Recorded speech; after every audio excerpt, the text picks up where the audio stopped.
এটাই হয়তো শিমুলতলায় আবার আসার একটা তাড়নাকে বাড়িয়ে দেয়। তবে শিমুলতলা দেখার থেকে শিমুলতলাকে অনুভব করবার বিষয়, পুরো একটা জমিদার বাড়ির যে ফিলটা হয় সেই ফিলটা কিন্তু আপনারা এখানে থাকলেই পাবেন। অনেকেই শিমুলতলাকে সিমলার সাথে তুলনা করেন, বলেন মিনি সিমলা অফ বিহার, কিন্তু আমার তো এখানে এসে মানে উটির মতো লাগছে। বিলিভার্স ইস্টার এই চার্চটা শিমুলতলার ননতারা গ্রামে অবস্থিত। চলুন এখানে এবার এই বাঁধানো সিঁড়ি দিয়ে আমরা নিচের দিকে যাই। একটা পাথর পুরো এতখানি এরিয়া নিয়ে একটা টিলার মতো করেছে।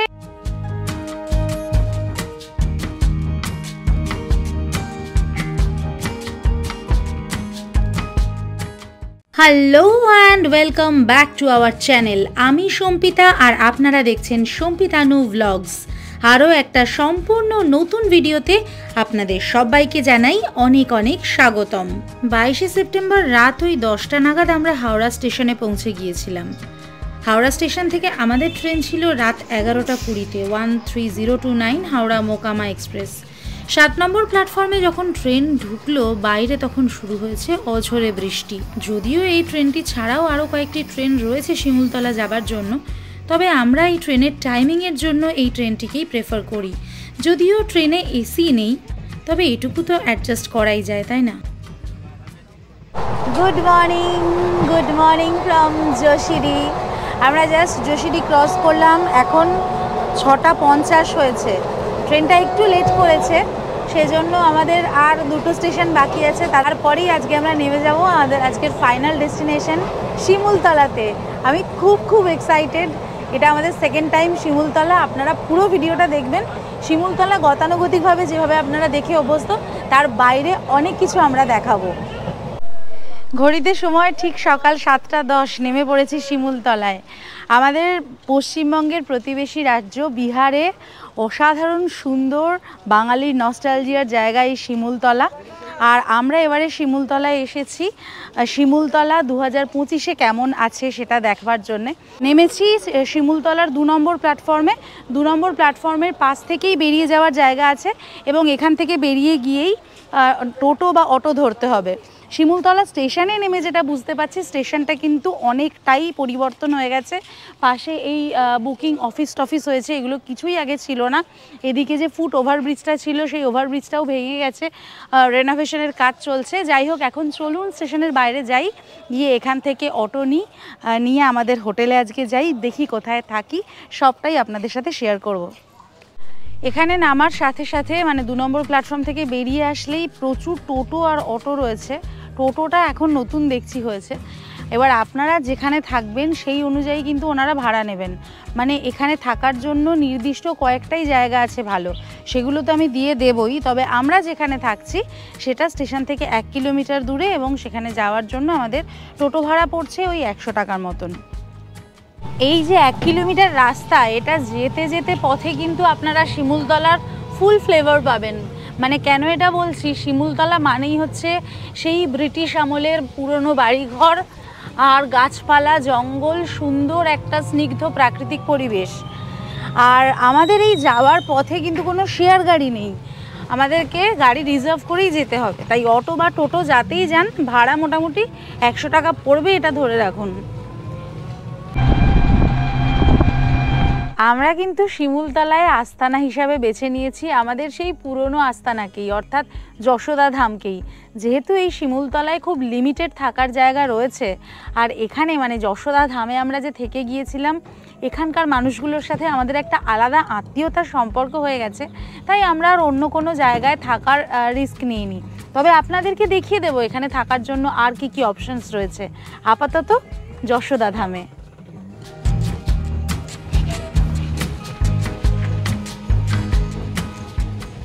চলে এসেছি যশোদা ধামে আমার রুমে। এখানে একটা সোজা করিডোর রয়েছে, পাশাপাশি 3টে রুম রয়েছে। আপনারা বলবেন দোতলার 3 নম্বর রুমটা নেব কেন, যে এই রুমটাতেই একমাত্র কিন্তু অ্যাটাচ বাথরুম রয়েছে। আর আদারওয়াইজ যদি আপনারা অন্য দুটো রুমেও থাকতে চান অসুবিধার কিছু নেই, কারণ এই করিডোরের সাথেই সংযুক্ত আরও 2টো বাথরুম রয়েছে, অনায়াসেই আপনারা থাকতে পারবেন, বড় কোনো গ্রুপ হলেও অসুবিধা নেই। এই রুমটাতে এসি টিভি সব লাগিয়েছেন নতুন ওনারা, তো সেই জন্য এটাতে থাকলে আরও সুবিধা। রুমে বিরাট কিছু ফেসিলিটি নেই, এখানে বিরাট ফেসিলিটিওয়ালা হোটেল পাওয়া যাবে না, আছে একটা দুটো হয়তো, কিন্তু আপনারা যদি মিডিয়াম বাজেটে থাকতে চান সেক্ষেত্রে এটা কিন্তু বেস্ট অপশন।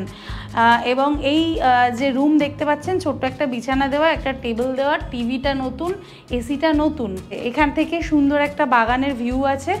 আর এই দিকে রয়েছে বাথরুম, অ্যাটাচ বাথরুম একমাত্র এখানেই রয়েছে। এছাড়া নিচে যে রুমগুলো রয়েছে, যদি আপনারা পুরানো জমিদার বাড়ির একটা ফিল পেতে চান তাহলে নিচের রুমগুলোতেও থাকতে পারে, ওই রুমগুলোতে এসি নেই। তো চলুন বাথরুমটা দেখে নিই। এই হচ্ছে বাথরুম, কোমোড রয়েছে, গিজার রয়েছে, শাওয়ার রয়েছে, বেশ বড় বাথরুমটা। বেডরুমের মাথার দিকে ছোট্ট একটা আয়না আর কিছু হ্যাঙ্গিং ক্লিপ, আর এই যে এই দিক থেকে হচ্ছে বাগানের ভিউ যেটা বলছিলাম। এখান থেকে এই যশোদা ধামের কুয়ো, তুলসী মঞ্চ আর আমবাগান দেখা যাচ্ছে। অনেকটা এরিয়া নিয়ে এদের এই প্রপার্টিটা, চারিদিকে সবুজে জঙ্গলে ঘেরা, কিন্তু এইটা রাত্রিবেলা অসাধারণ লাগে এই জায়গাটা। এখন ঘড়িতে সময় হয়েছে 9:20। আমরা ফ্রেশ হয়ে বসে গেছি ব্রেকফাস্ট টেবিলে। ব্রেকফাস্টে লুচি, আলু কালো জিরে দিয়ে এরকম একটা হালকা তরকারি, তার সাথে ডিম ভাজা, এটা দিয়ে ব্রেকফাস্ট সেরে নেব। একদম ঘরোয়া রান্নাবান্না, ঘরোয়া খাবার আর দারুণ পরিবেশ।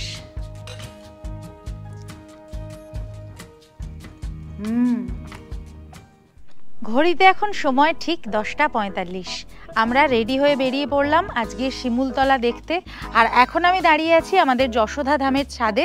এখান থেকে কিন্তু আশপাশের দারুণ সুন্দর একটা প্রকৃতি দেখতে পাওয়া যায়, দূরে সবুজ পাহাড়গুলো রয়েছে। এরকম একটা প্রকৃতি আর দারুণ ঝলমলে ওয়েদার নিয়ে আমরা বেরোচ্ছি।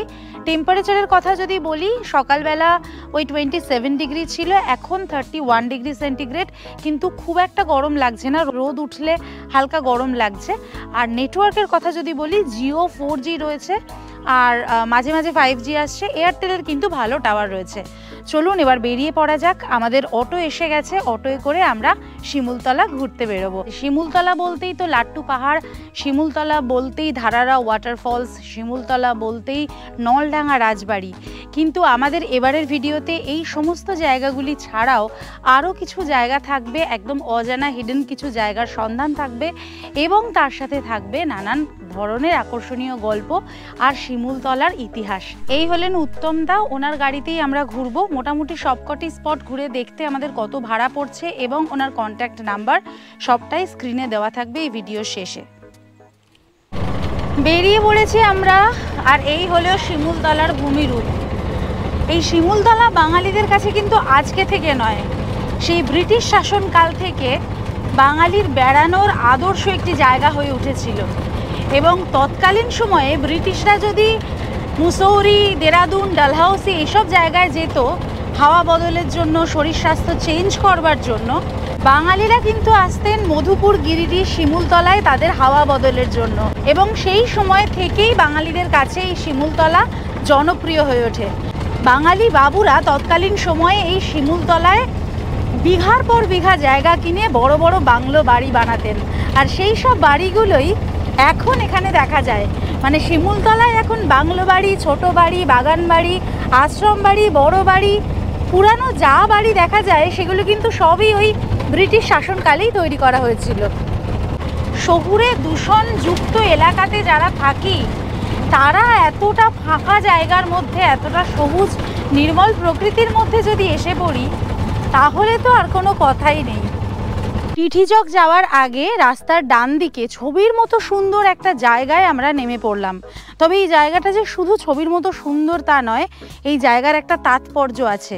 এই যে সরু একটা জলের ধারা চলে যাচ্ছে, এটা কিন্তু আসলে একটি নদী। এই নদীটির নাম হলো রামতুকা নদী। এখানে দেখতে পারবেন যে এই রামতুকা নদীর দুটো ধার কিভাবে বাঁধিয়ে দেওয়া হয়েছে। এটা আসলে ছটঘাট, মানে এখানকার স্থানীয় মানুষেরা এই ঘাটটির নাম দিয়েছে ছট ঘাট।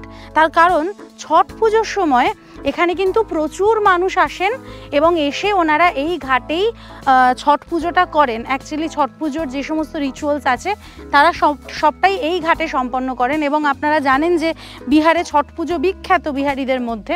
তো সেই কারণে এই জায়গাটা কিন্তু আপনারা অবশ্যই দেখে যাবেন, এখানে কয়েকটা ছবি ভিডিও করবেন, দারুণ সুন্দর লাগবে। এখান থেকে আশপাশটা এত সুন্দর, আর এই রকম ছবির মতো ল্যান্ডস্কেপের মধ্যে এরকম একটা নদী, তার পাশে এরকম বাঁধাই করা ঘাট, সত্যি মনটা ভরে গেল।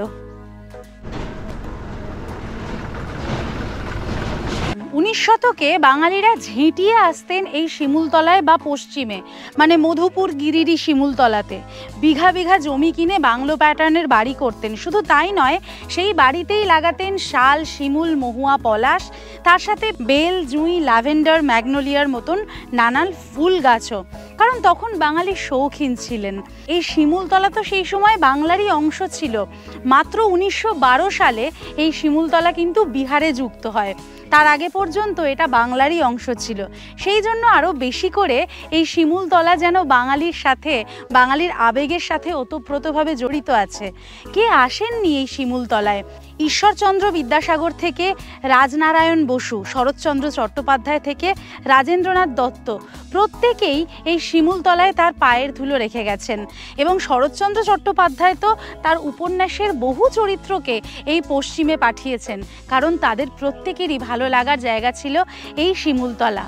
আর বিভূতিভূষণ বন্দ্যোপাধ্যায়ের আরণ্যক যদি আপনি পড়ে থাকেন, তাহলে তার প্রতি পাতায় আপনি এই শিমুলতলার ভূমিরূপকে, এখানকার প্রকৃতিকে, পরিবেশকে খুব ভালোভাবে অনুভব করতে পারবেন।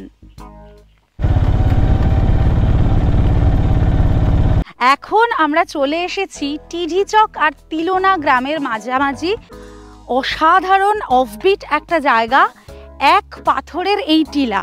অ্যাকচুয়ালি এই শিমুলতলা সমুদ্রপৃষ্ঠ থেকে 1000 ফুট উচ্চতায় অবস্থিত এবং মালভূমি অঞ্চল এটা।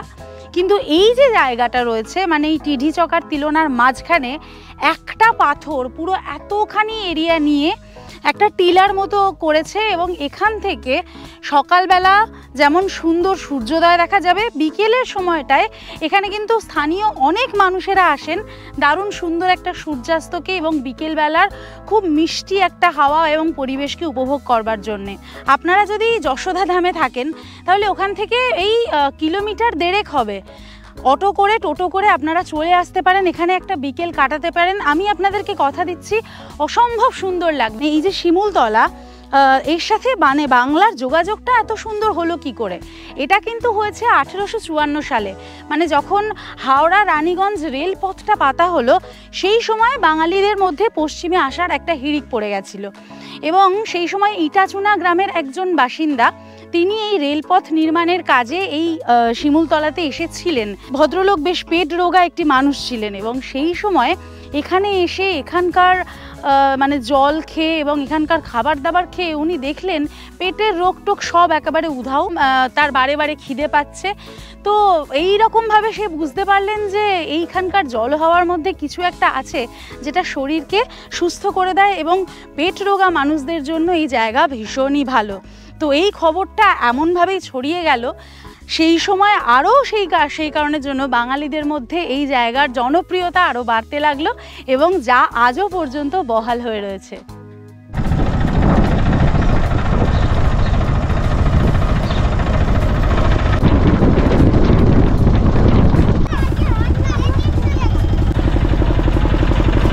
আমরা আবার যশোদা ধামে চলে এলাম। ভাবলাম যে এখন যেহেতু প্রচণ্ড রোদ উঠেছে, একটু বাদে মানে লাঞ্চ করে আমরা বেরোবো। দুপুর এখন 1টা বাজে, আমরা বসে গেছি আমাদের লাঞ্চের টেবিলে, আর একদমই সাদামাটা পাত্রতে দেওয়া হয়েছে আমাদের লাঞ্চ।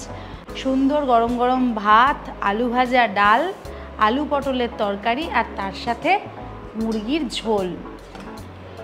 এইরকম দারুণ একটা খাবার, মানে পুরো খাবারের প্যাকেজ নিয়ে পার ডে পার হেড এখানে খরচ পড়বে মাত্র 300 টাকা মাথা পিছু। সন্ধেবেলা চিকেন পকোড়া বা বারবিকিউ করতে চান, দেশি চিকেন খেতে চান, সেটাও এনাদের বললে এনারা করে দেবেন, সেটার জন্য আলাদা টাকা ডেফিনেটলি লাগবে। ঝটপট খাবার সেরে ফেলি। ও ছানা মুরগি এসে গেছে আবার আমাদের জন্য, বজরঙ্গিরা নিজে গিয়ে এনেছেন, ওনাকে সকালে বলেছিলাম। এখন ঘড়িতে সময় ঠিক দুপুর 2:15। খাওয়া দাওয়ার পরে আবার আমাদের অটোর দাদা এসে গেছে। এবার আমরা বেরোচ্ছি আমাদের সাইট সিইংয়ের জন্য। একটু আগে প্রচণ্ড রোদ ছিল বলে আমরা এই টাইমটা একটু এখানেই কাটালাম। এইবার আমরা পুরো বিকেল অবধি ঘুরে দেখব। প্রথমে বেরিয়েই যেটা আমাদের চোখ টেনেছিল সেটা হলো এই লাল কুঠি। শিমুলতলার অনেক পুরানো বাড়ির মধ্যে এটিও অন্যতম একটি। এখন আমরা যাচ্ছি ধারারা ফলসের দিকে। রাস্তায় যাওয়ার পথে ডান দিকে দারুণ একটা জলাশয় রয়েছে, যেখানে স্থানীয় মানুষেরা, ছোট ছোট বাচ্চারা দারুণ আনন্দ করে স্নান করছে। এটা কিন্তু সেই ব্রিটিশ আমলের তৈরি। এই রকম তালাব কিন্তু এখানে অনেক জায়গাতেই দেখতে পাওয়া যায়।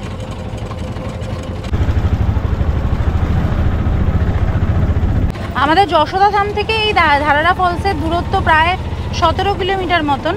রাস্তা কিন্তু মানে দারুণ সুন্দর, একদম চকচকে পিচের রাস্তা, দুপারে সবুজ, অসম্ভব সুন্দর লাগছে।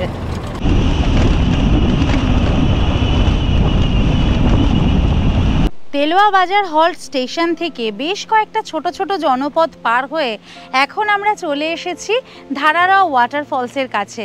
দারুণ সুন্দর প্রাকৃতিক পরিবেশের মধ্যে অবস্থিত এই ধারারা ওয়াটারফলস উপর থেকে যেমন দেখা যায় ঠিক তেমনই নিচে গিয়ে এর কাছ থেকেও কিন্তু দেখা যায়।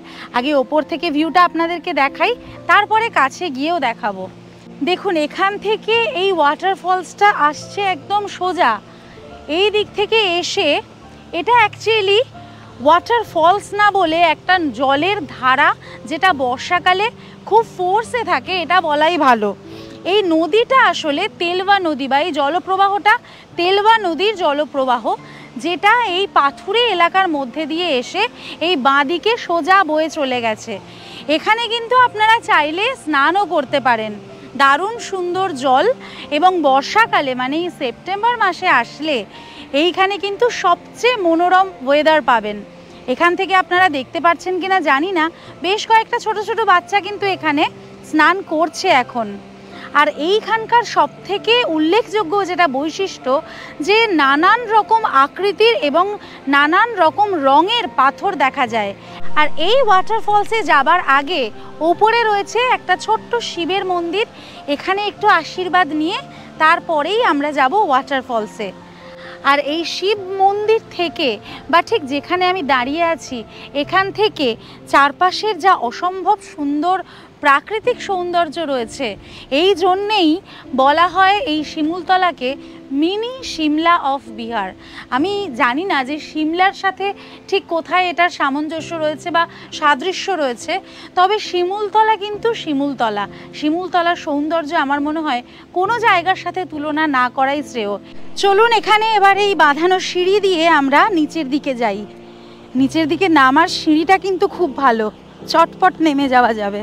ওঠার সময় একটু হয়তো কষ্ট হবে। চলে এলাম আমরা ধারারা ওয়াটারফলসের একেবারে কাছে।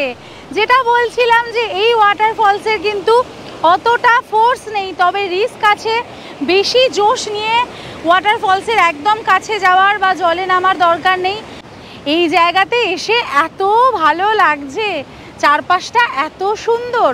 আর যে পাথরের কথাটা আপনাদেরকে বলছিলাম, এই পাথরের গায়ে আপনারা দেখুন যে টেক্সচারগুলো রয়েছে, সব পাথর কিন্তু সমান নয়, কিন্তু এই যে পাথরগুলো এর টেক্সচার আলাদা। আবার ঠিক এর পিছনে যে পাথরটা রয়েছে তার রং আলাদা। মানে এখানে নানান রঙের এবং নানান টেক্সচারের পাথর দেখা যায়। এটাই কিন্তু এই ধারারা ওয়াটারফলসের বৈশিষ্ট্য।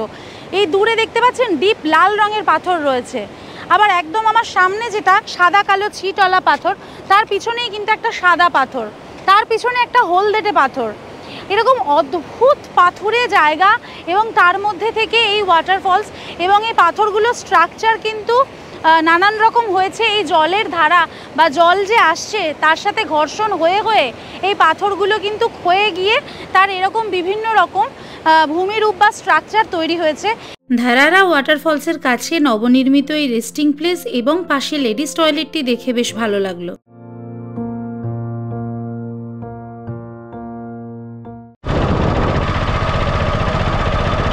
এবার আমরা চলে এসেছি শিমুলতলার আরও একটি দ্রষ্টব্য স্থান, একেবারে নির্জন শান্তিপূর্ণ পরিবেশে।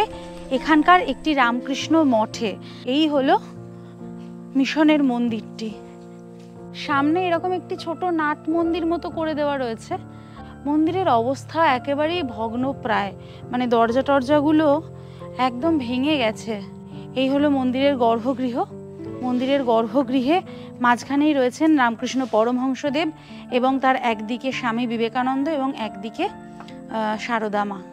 রামকৃষ্ণ আশ্রমটির এতটা ভগ্ন দশা দেখে মনটা ব্যথাতুর হয়ে গেল।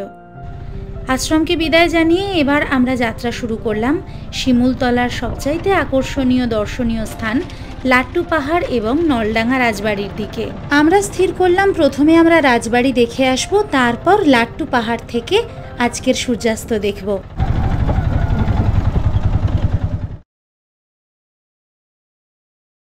মহারাজ কি সাজে এলে হৃদয় পুরো মাঝে, চরণ তলে কোটি শশী সূর্য মরে লাজে। মহারাজ কি সাজে। সেই মহারাজও নেই, সেই রাজবেশও নেই, আছে শুধু অতীতের অহংকার দম্ভ নিয়ে আর বর্তমানের বুক চাপা কান্না আর হাহাকার নিয়ে শিমুলতলা রাজবাড়ি। এই ধুধু প্রান্তরে নির্জন একাকী দাঁড়িয়ে সে যেন বারবার এখানে আগত প্রত্যেকটি পর্যটককে তার বর্তমানের চাপা কান্না, তার বর্তমানের হাহাকারকে বলে বোঝাতে চায়। এই শিমুলতলা রাজবাড়ি বা নলডাঙ্গা রাজবাড়ি যা ছিল একসময় এই শিমুলতলার গর্ব, শিমুলতলার অহংকার, সেই রাজবাড়ি এখন একেবারে ভগ্নপ্রাপ্ত দশায় দাঁড়িয়ে আছে। কিন্তু হলেও এই শিমুলতলা রাজবাড়ি সংযুক্ত করেছে অতীত ইতিহাসের সাথে বর্তমানকে, এবং এই রাজবাড়ির টানেই এখনো পর্যন্ত শিমুলতলায় আগত পর্যটকরা এখানকার ইতিহাসের সাথে, এখানকার মানুষের সাথে নিজেদেরকে সংযুক্ত করতে পারেন। চলুন দেখে আসি সেই শিমুলতলা রাজবাড়িকে একেবারে কাছ থেকে। যদিও বর্তমানে এইটুকু অংশই রয়েছে শিমুলতলা রাজবাড়ির বা নলডাঙ্গা রাজবাড়ির, তবে এই বিস্তীর্ণ অঞ্চল জুড়ে কয়েক বিঘা জায়গার উপর একটা সময় দাঁড়িয়েছিল এই রাজবাড়িটি। বর্তমানে এই রাজবাড়ির প্রবেশদ্বার, এই অংশটি এবং তার পাশে কয়েকটি ভগ্নপ্রাপ্ত অংশ ছাড়া আর বাকি সবই পুরোপুরিভাবে ধ্বংস হয়ে গেছে। আমরা এখন যে সিঁড়ি দিয়ে উঠছি, এই সিঁড়ি দিয়ে রাজবাড়ির দ্বিতলে যাওয়া যায়, কিন্তু সত্যি কি যাওয়া যায়? না। সিঁড়ি ভেঙে এসে ওপরে সামনে একেবারে ফাঁকা, মানে একতলার ছাদ ভেঙে পড়ে গেছে। সামনের অবস্থা এরকমই জরাজীর্ণ। তবে যেটা দেখে ভালো লাগছে, এর নিচের অংশটিকে বেশ পরিষ্কার করা হয়েছে, আর এই জায়গা থেকে রাজবাড়িকে খুব কাছ থেকে দেখা যায়। আর এখান থেকে চারপাশটা আপনাদেরকে দেখাচ্ছি। একদিকে যেমন এক পাল ছাগল নিয়ে কয়েকজন মহিলা পশুচারণ করছেন, ঠিক তার পাশে রয়েছে একটি দিঘি, যে দিঘিতে এই রাজবাড়ির মহিলারা একসময় স্নান করতেন। আর এই রাজবাড়ির ঠিক সামনেই দাঁড়িয়ে মুখোমুখি কথা বলছে লাট্টু পাহাড়। এই লাট্টু পাহাড়ও এই শিমুলতলার আরও একটি প্রধান আকর্ষণ। ষষ্ঠীপদ মুখোপাধ্যায়ের শিমুলতলার মাধবীলজ বা বিভিন্ন গল্পে অথবা এখানকার লোকশ্রুতিতে আরেকটি জনপ্রিয় বিষয় হলো শিমুলতলার ভূত। অনেকেই বলেন শিমুলতলার এই রাজবাড়িতে নাকি ভূতেদের দেখা মেলে। এখানে সন্ধ্যের পরে তাই কাউকে আসতে দেওয়া হয় না। এখন আমি তো সন্ধে নামার কিছুটা আগে এসেছি, দেখা যাক আজ আমার সাথে কোনো ভূতের দেখা হয় কিনা। এমনিতেই আমি আজকে পুরো কালো পরে ভূতের কাছাকাছি সেজে এসেছি। রাজবাড়ি থেকে যে ঝিলটির কথা আপনাদেরকে বলছিলাম, অর্থাৎ একসময়ে এই রাজবাড়ির মহিলারা যেখানে আসতেন স্নান করতে, সেই ঝিলের কাছাকাছি চলে এসেছি।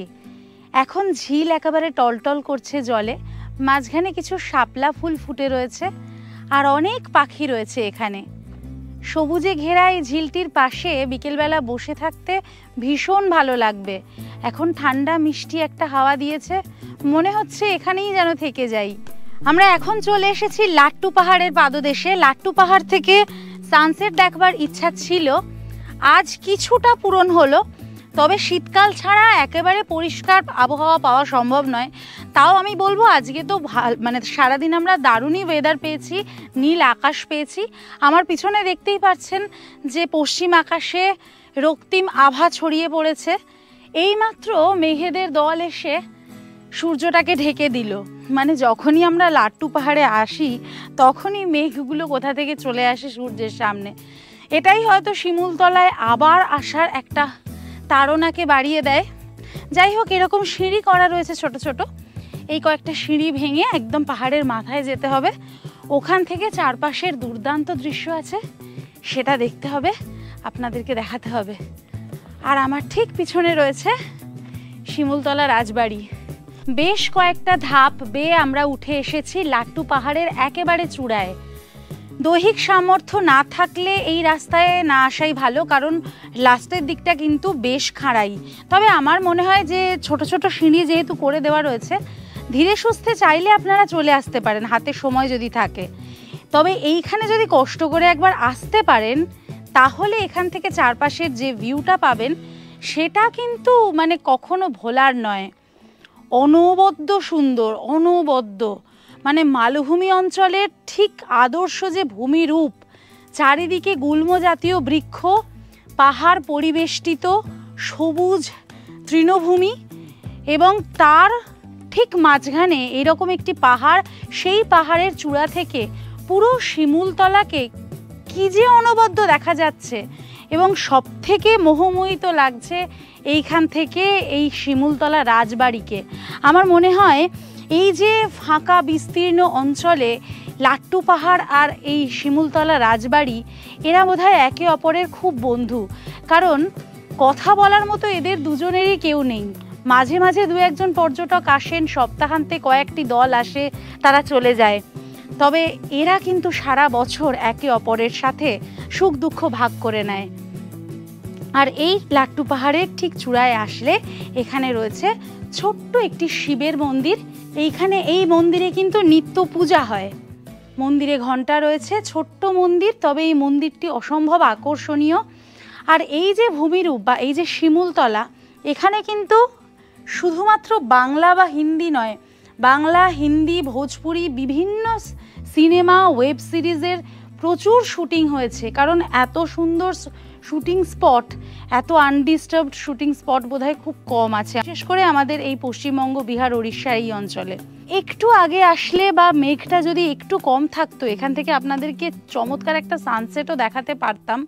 সন্ধে নামার আগে পাখিদের ঘরে ফেরার সাথে সাথে আমরাও ফিরতি পথ ধরলাম আর দেখলাম আশপাশটা কিভাবে মায়াবী হয়ে উঠেছে। শিমুলতলায় অবস্থিত প্রচুর ভিলা বাগান বাড়ির মধ্যে দাঁড়িয়ে আছি। এখানকার বিখ্যাত পাল ভিলার সামনে 1963 সালে এই পাল ভিলা এখানে প্রতিষ্ঠিত হয় এবং সাম্প্রতিককালে পক্ষীরাজের ডিম সিনেমার বেশ কিছুটা অংশ এই পাল ভিলাতে শ্যুট করা হয়েছে। একদম শিমুলতলা রাজবাড়ি দিয়ে ফেরবার পথে ডান দিকে রাস্তার ওপরেই পড়বে, এটা আপনারা চাইলে দেখে নিতে পারেন। ফেরার পথেই আমরা গেলাম শিমুলতলা স্টেশনের কাছেই অবস্থিত গুপ্তা সুইটসে, যেখানে পাওয়া যায় বিখ্যাত ছানা মুরগি। মানে শিমুলতলায় আসলে যে মিষ্টির স্বাদ গ্রহণ না করলেই নয়, সেটা হলো আমার সবচাইতে প্রিয় মিষ্টি ছানা মুরগি। আজ সারাদিন উত্তমদার সাথে ঘোরার জন্য আমাদের অটো ভাড়া পড়েছিল 900 টাকা। সন্ধে হলেই শিমুলতলার চরিত্র একেবারে বদলে যায়। সেই সময় যশোদা ধামের ছাদ থেকে চারপাশটা উপভোগ করতে বেশ লাগে। ডিনারে ছিল আটার পরোটা, আলু ভাজা, কষা মাংস, সাথে পেঁয়াজ লঙ্কা। দুর্দান্ত জমে গিয়েছিল ডিনার।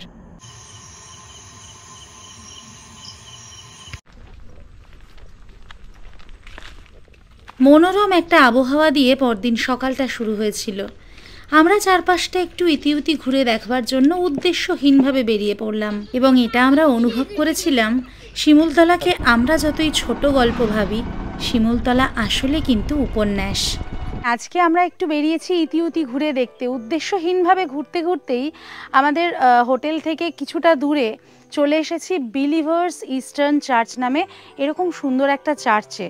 মানে চার্চটা তো কতটা সুন্দর কি সেটা তো আছেই, যে রাস্তা ধরে এলাম আর যে পরিবেশের মধ্যে থেকে এলাম, একদম নতুন একটা শিমুলতলাকে দেখতে পেলাম। মানে আমার রিকোয়েস্ট থাকবে, আপনারা যদি শিমুলতলা আসেন এই জায়গাগুলোকে বা এই রাস্তাগুলোকে দেখবেন আর কভার করবেন, মন ভরে যাচ্ছে।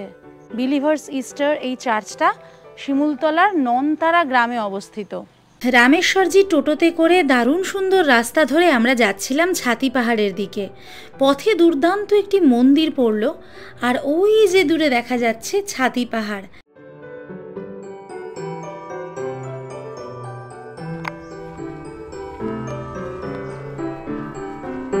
এখন আমরা চলে এসেছি এই শিমুলতলার আরও একটি অফবিট আননোন প্লেস ছাতি পাহাড়ে। দামগিতার গ্রামের মধ্যে থেকে এই পাহাড়ের উপরে এখন আমরা উঠছি। যেমন সুন্দর রাস্তা তেমন অসাধারণ একটা গ্রাম, এবং একদম গ্রামের ভেতর থেকে এসে এই হলো পাহাড়ের রাস্তা। আমরা পাহাড়ের ওপরেই প্রায় রয়েছি। এখান থেকে আপনাদেরকে ভিউটা দেখিয়ে দিই চারপাশের। আকাশটা এখন একটু মেঘ করে এসেছে।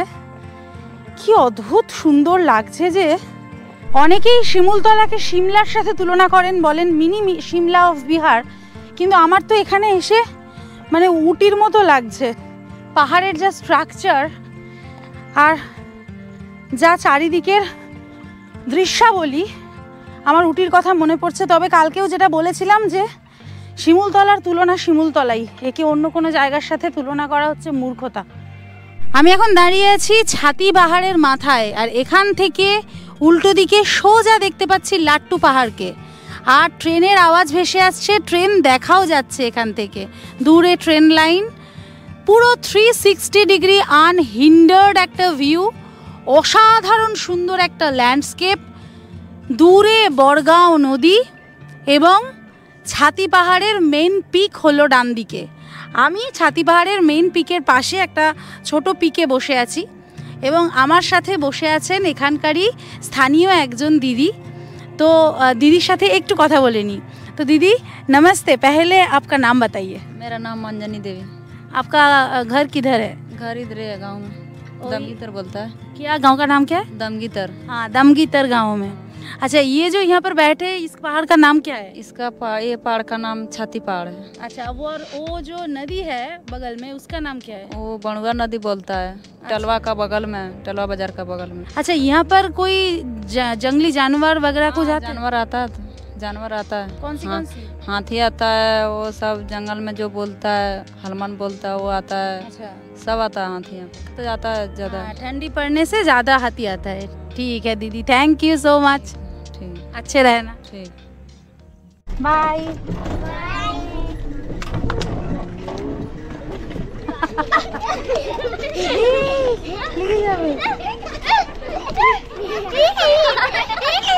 এবার আমরা চলে এসেছি আমাদের ভিডিওর একেবারে শেষ পর্যায়ে, যেখানে আমি আপনাদেরকে বলবো যে এই শিমুলতলায় আসলে কোথায় থাকবেন। আমরা যেমন যশোদা ধামে থাকছি, তবে এই যশোদা ধামই কিন্তু থাকার একমাত্র এবং খুব ভালো অপশান নয়। এটা বাজেট ফ্রেন্ডলি একটা অপশান, এবং এটাকে আমি 100% রেকমেন্ড কখনোই করি না। তার কারণ এখানে যেমন আপনি বাজেট ফ্রেন্ডলি থাকতে পারবেন, অনেক কিছু কিন্তু আপনাকে কম্প্রোমাইজও করতে হবে সেই সাথে, এটা মাথায় রাখতে হবে। প্রপার্টিটা ভীষণ ভালো, সেটা আপনারা এনজয় করবেন। তাহলে চলুন এবার দেখে নিই যে শিমুলতলায় থাকার আর কি কি অপশান আছে। তবে যেহেতু আমরা সেগুলোতে থাকছি না, তাই আমরা কিন্তু আমাদের ফার্স্ট হ্যান্ড অভিজ্ঞতা আপনাদের সাথে শেয়ার করতে পারছি না। তবে আপনারা যদি থেকে থাকেন এই সব প্রপার্টিগুলোতে বা অভিজ্ঞতা থেকে থাকে, সেক্ষেত্রে কমেন্ট বক্সের মাধ্যমে অবশ্যই জানাতে পারেন। প্রথমেই রয়েছে এখানকার বহু পুরনো শিমুলতলা স্টেশন থেকে প্রায় 5 কিলোমিটার দূরে অবস্থিত অন্য রিসর্ট। এখানে থাকার ভাড়া মোটামুটি ওই 1200 থেকে 1400 টাকার আশেপাশে পড়বে। তবে বর্তমানে শিমুলতলায় থাকার সেরা অপশন হলো শিমুলতলা স্টেশন থেকে মাত্র 300 মিটার দূরে অবস্থিত এই নবনির্মিত আরাধনা রিসর্টটি। শিমুলতলারই পুরনো একটি জমিদার বাড়িকে নতুনভাবে সংস্কার করে এই রিসর্টটিকে নির্মাণ করা হয়েছে। এখানে 4 রকম ক্যাটাগরির রুম রয়েছে। 2200 টাকা থেকে রুম স্টার্ট হচ্ছে উইথ ব্রেকফাস্ট। এনাদের প্রত্যেকটি রুমই হলো এসি, এবং তার সাথে দুর্দান্ত সুন্দর এই রেস্টুরেন্ট এরিয়াটিও রয়েছে। এক রাত 2 দিনের এই শিমুলতলা ট্রিপ শেষ করে আমরা ধরে নিয়েছিলাম শিমুলতলা স্টেশন থেকে 13030 মোকামা হাওড়া এক্সপ্রেস, যা প্রত্যেক দিন সন্ধে 6:30টায় শিমুলতলা স্টেশন থেকে ছাড়ে। কেমন লাগলো আমাদের এবারের শিমুলতলার গল্প? যদি ভালো লেগে থাকে তাহলে ভিডিওটাতে একটা লাইক করে দেবেন, কমেন্টের মাধ্যমে আপনাদের মূল্যবান মতামত আমাদেরকে জানাবেন, শেয়ার করে নেবেন সকলের সাথে। যদি খুব ভালো লাগে ভিডিওটাকে একটা হাইপ দিয়ে দেবেন। আর যদি চ্যানেলে নতুন হন আর আমাদের পরিবারে এখনও যুক্ত না হয়ে থাকেন তাহলে অবশ্যই অবশ্যই অবশ্যই সাবস্ক্রাইব করে বেল আইকনটা ক্লিক করে দেবেন, কারণ প্রতি শনিবার ঠিক বিকেল 4:30 আমাদের একটি করে নতুন ভিডিও আসে। তাহলে আবার দেখা হচ্ছে আপনাদের সবার সাথে আগামী শনিবার ঠিক এই সময়ে। Till then take care and bye by.